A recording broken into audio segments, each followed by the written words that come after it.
Hey, it's Chad Roofer backstage at Pet-A-Palooza with Rozzi getting ready to take the stage. And where else could you go and actually hang out with an alligator that's up, kind of your opening act right now? I have no idea, but it's like kind of taking my thunder. I feel like they're kind of stealing the show from me.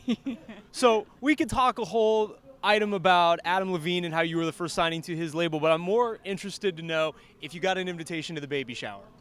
Not to the baby shower, no. I was not invited to the baby shower. What was your coolest interaction with him when you were working with him? Oh man, there were so many. I mean, I lived on the Maroon 5 buses for our tour. So I wasn't on Adam's bus because there were two, and one's the like video games loud bus, which is what he's on, and I was on the like sensitive red wine bus. So my best interactions were probably when we sang together. I mean, that was the most fun part for me because he's like I'm such a fan of his. So that was always crazy. What's your favorite Maroon 5 song then to cover? I really, really like Sugar. That's probably my like newer fave.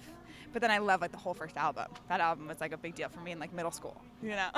So you had the chance to work with him. I also found out that you did some backing vocals for Don Henley as well as Sergio Mendes too. Yeah. That must have been crazy. That was crazy. Those were my first jobs. So I was like 18, 19 in college, and I had these like professors that worked with like respectively Sergio Mendes and Don Henley, and they like recommended me in one of my first tours. So fun, so crazy.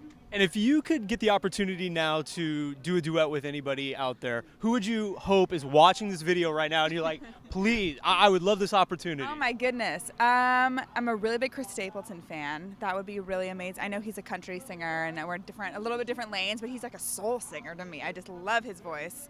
I'm also a Shawn Mendes fan. That'd be pretty dope. I'm also a Casey Musgraves fan. And clearly I'm into country music, turns out, which like feels surprising. So who else do you fangirl over then? I mean, my like hero of all heroes is Beyonce. Like when I'm nervous, I'm backstage just like watching Beyonce videos, live videos. And then like I grew up obsessed with Amy Winehouse, so she's always been a hero of mine. But I fangirl over a lot of people. I'm a fan of a lot of stuff. I'm a big music lover. I love music, so. The most random thing I can come up with today are these glasses. Yes. I took mine off because I don't even have close to the glasses game as you on this. I know, I got them on the internet, so you never really know what you're going to get. And I think I'm into it. This is my first day wearing them out in the world.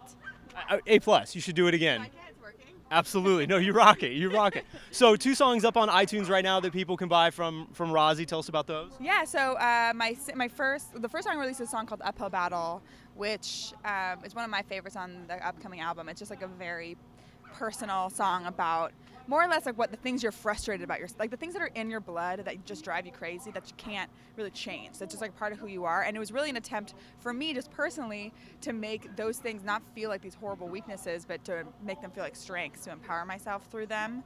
And that's been amazing to just have so many people relate to the song. It has weirdly like made me feel less alone in that feeling. It feels like, oh, everyone feels that way. Everyone feels like they're in an uphill battle at some point. So that's one. And my first official like song that you guys played is called Never Over You, and I wrote that song about my boyfriend at the time when I was just like over everything about him, but somehow I wasn't over him. And does he know now this was all about him? Yeah. And is he like, that's me? I mean, I think he's just a fan of mine, so he's supportive. That's cool. Yeah. Well, we're so excited to be able to have you out at Pet-A-Palooza today, and can't wait for you to get on stage. As long as the alligator gets out of the way. Like the lemur was really cute. That was probably my favorite I've seen. Alligator's being a fame person. He's just sucking it all up. Such a stage just hog, really. All right, backstage, we're at Pet-A-Palooza with Now 100.5.